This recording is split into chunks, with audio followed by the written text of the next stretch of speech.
اور باقی رہی بات کہ سحری کا ٹائم کیا ہے، تو اللہ کی ذات نے واضح طور پر اس کو قرآن میں بیان کر دیا، کلوا واشربوا حتی یتبین لکم الخیط الابیض من الخیط الاسود من الفجر ثم اتموا الصیام الی اللیل۔ یہ آگے بات فرمائی ہے کہ کھاتے رہو اور پیتے رہو یہاں تک کہ جو سفید دھاگا جو ہے وہ کالے دھاگے سے واضح ہو جائے۔ اس کا مطلب کیا ہے؟ جیسے کہ ایک صحابی رسول ہیں، ان کے متعلق آتا ہے کہ انہوں نے جب یہ آیت مبارکہ سنی تو وہ صبح کے وقت میں تو جب سحری کرنے لگے تو اپنے پاس ہی انہوں نے ایک سفید دھاگا اور ایک کالا دھاگا رکھ لیا، پھر اس کا فرق دیکھتے رہے اور کھاتے بھی رہے، یہاں تک کہ فرق واضح ہو ہی نہیں رہا تھا۔ صبح اللہ کے نبی سے سارا قصہ بیان کیا تو آپ صلی اللہ علیہ وسلم نے فرمایا کہ اس کا مطلب سفید دھاگا اور کالا دھاگے کے درمیان میں فرق نہیں ہے، بلکہ اس کا مطلب یہ ہے کہ جب صبح کے وقت میں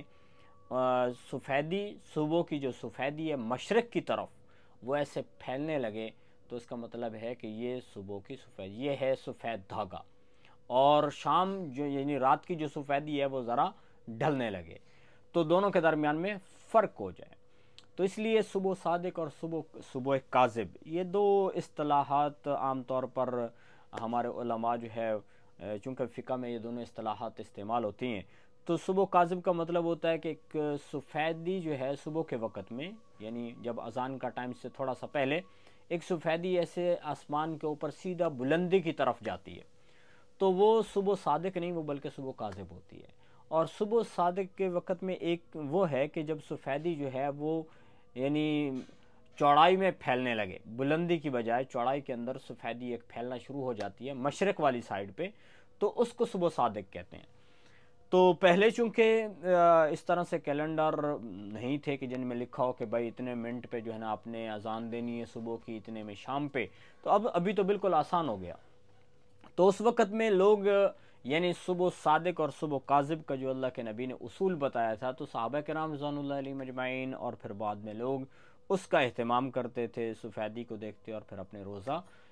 یعنی سحری کو بند کیا کرتے تھے۔ اور سحری کے وقت کے لیے ایک حدیث جو عام طور پہ لوگ ایک مغالطے کا شکار ہیں، غلط فہمی کا شکار ہیں، لوگ کہتے ہیں جی اذان ہو رہی ہو تو پھر بھی کھاتے رہنا چاہیے، اس میں کوئی حرج نہیں ہے۔ ایسا نہیں ہے، بلکہ جو حدیث مبارکہ ہے وہ یوں ہے کہ اللہ کے نبی صلی اللہ علیہ وسلم نے فرمایا کہ اس بلال کی جو اذان ہے وہ کہیں تمہیں مغالطے میں نہ ڈال دے، دھوکہ نہ دے دے، اس کی اذان سنو تو تم کھاتے رہا کرو، کیونکہ وہ صبح کے وقت کی اذان سے پہلے اذان دیا کرتے تھے۔ اور پھر اس کے بعد عبداللہ ابن ام مکتوم رضی اللہ تعالی عنہ ہیں جو صبح کی اذان دیا کرتے تھے، تو فرمایا ان کی جب اذان آئے تو بس اس وقت تم اپنے کھانا پینا بند کر دو۔ تو اس اعتبار سے آج ہم یہ کہنا کہ بھئی اذان ہو رہی ہے تو جو تھوڑا بہت بچا ہوا ہے تو اس کو کھا پی لو، ایسا ہرگز نہیں ہے، کیونکہ آج کل تو بالکل ٹائم جو ہے یعنی کیلنڈر میں ٹائم واضح طور پہ لکھا ہوا ہے کہ فلاں ٹائم پہ صبح صادق ہو جاتی ہے۔ تو اس لیے جب اذان ہو تو احتیاط اسی میں ہے کہ اذان سے 2-4 منٹ پہلے ہی کھانا پینا بند کر دینا چاہیے۔ اگر کوئی بندہ اس طرح سے کرتا ہے کہ بھائی ادھر سے اذان ہو رہی ہے اور یہ کھائے پیے جا رہا ہے، 1-2 منٹ اس نے اور بھی گزارے ہیں، کھانا اس نے کھایا ہے، تو بہرحال اس کا روزہ نہیں ہوگا، یہ چاہے سارا دن پھر بھوکا پھرتا رہے۔ تو اس میں احتیاط اسی میں ہے کہ 2-4 منٹ پہلے سے ہی اپنی سحری کو بند کرنا چاہیے۔ ہاں البتہ کوئی ایسی صورت بھی بن جاتی ہے کہ بندے کی نیند کھلی نہیں ہے، گھر میں کوئی جاگا ہی نہیں ہے، سحری کھانے کا کسی کو موقع ہی نہیں ملا، تو بھائی اچھی بات ہے، ہمت کر لینی چاہیے، روزہ رکھ لینا چاہیے۔ اگر کسی کو خطرہ ہے کہ بھائی میں نے سحری نہیں کی ہے تو میں دن میں روزہ نہیں رکھ پاؤں گا، میں بیمار ہو جاؤں گا، یا اس کے علاوہ تو روزہ چھوڑنے کی دوسری صورت یہ ہوتی ہے کہ ایک بندے کو پتہ ہے کہ اگر یہ مجھے بیماری ہوئی اور میں ہلاک ہو جاؤں گا تو پھر تو روزہ اس کو چھوڑنے کی رخصت ہے، اور اگر ایسی صورت نہیں ہے تو اس کو ہمت کر کے اپنا روزہ شروع کر لینا چاہیے۔ تو یہ تو ہے سحری کا وقت اور سحری کے وقت کھانا کھانے کی برکتیں، اور اللہ کے نبی نے اس کی کتنی اہمیت بتائی ہے۔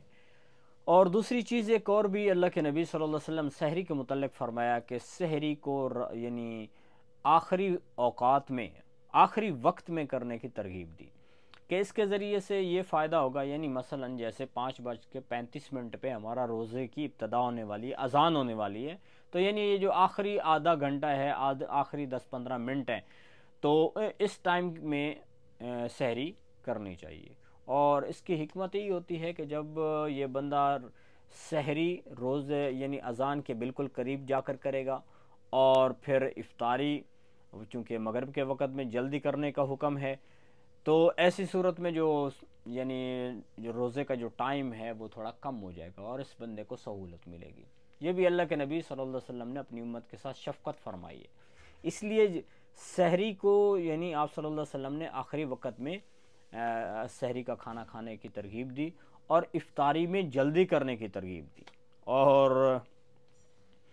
اس کے بارے میں اماں عائشہ رضی اللہ تعالیٰ عنہ سے دو صحابی آئے اور انہوں نے عرض کی اماں عائشہ سے رضی اللہ تعالیٰ عنہ سے کہ دو ایسے لوگ ہیں کہ ان میں سے ایک تو ایسا ہے کہ جو یعنی افطاری جلدی کرتے ہیں اور نماز پڑھانے میں جلدی کرتے ہیں، اور دوسرے کے بارے میں فرمایا کہ وہ تھوڑا لیٹ کرتے ہیں نماز میں بھی اور افطاری میں بھی۔ تو اماں عائشہ رضی اللہ تعالیٰ عنہ نے فرمایا کہ وہ کون ہے جو جلدی کرتے ہیں؟ تو انہوں نے کہا کہ وہ تو عبداللہ ابن مسعود ہیں رضی اللہ تعالیٰ عنہ۔ تو فرمایا کہ اللہ کے نبی صلی اللہ علیہ وسلم ایسے ہی کیا کرتے تھے، یعنی افطاری میں جلدی کیا کرتے تھے۔ جیسے ایک مشہور واقعہ یہ بخاری و مسلم میں موجود ہے کہ آپ صلی اللہ علیہ وسلم سفر میں تھے تو روزہ بھی تھا، رمضان المبارک کے دن تھے، تو آپ صلی اللہ علیہ وسلم نے شام کے وقت میں بلال رضی اللہ تعالیٰ عنہ وہ بھی اپنی سواری پہ سوار تھے، جا رہے تھے، فرمایا اپنی سواری سے نیچے اترو اور پانی میں ستو گھولو۔ انہوں نے عرض کی یا رسول اللہ ابھی تو مجھے دن کا اجالا نظر آ رہا ہے اور آپ کا تو روزہ ہے۔ تو آپ صلی اللہ علیہ وسلم نے پھر فرمایا کہ سواری سے نیچے اترو اور پانی میں ستو گھولو۔ تو انہوں نے پھر وہ اپنی سواری سے نیچے اترے، انہوں نے ستو پانی میں ڈالے، ان کو گھولا بنایا اور اللہ کے نبی کی خدمت میں حاضر ہو گئے۔ تو آپ صلی اللہ علیہ وسلم نے وہ ستو جو ہے وہ نوش فرمائے، اور پھر آپ صلی اللہ علیہ وسلم نے فرمایا اپنے ہاتھ سے اشارہ کرتے ہوئے کہ جب سورج ڈوب جاتا ہے مغرب میں اور مشرق میں جب شام شروع ہو جاتی ہے، یعنی ادھر سورج ڈوبا تو وہاں سے شام شروع ہو گئی، تو اس وقت میں افطار کر لینا چاہیے۔ یہ مسلمانوں کے لیے افطار کا ٹائم ہے۔ تو اس لیے یہ جو ثم اتموا الصیام الی اللیل کہ رات تک اپنے روزے کو پورا کرو، اس کی جو تشریح ہے، اس کا یعنی وضاحت ہے، اس کا کیا مطلب ہے، وہ بھی ہمیں آپ صلی اللہ علیہ وسلم کے فرمان سے پتہ چلتا ہے۔ تو سحری رات کے وقت میں اٹھ کے کرنا چاہیے، بہت ہی اچھی بات ہے، اور اس کو بالکل ہی آخری نماز کے قریب اوقات میں کرنا چاہیے، اور احتیاط یہی ہے کہ نماز کے ٹائم سے 2-4 منٹ پہلے سحری کا کھانا بند کیا جائے اور افطاری میں جلدی کی جائے۔ اور بس اوقات لوگ یہ ہوتے ہیں کہ بھائی وہ 2-4 منٹ بھائی احتیاطاً اور گزارتے چلے جاؤ، ایسی کوئی بات نہیں۔ آج کل جو نماز کے اوقات ہیں اور اذان کے جو اوقات ہیں وہ لکھے جا چکے ہیں، تو اس کو فالو کرنا چاہیے ہر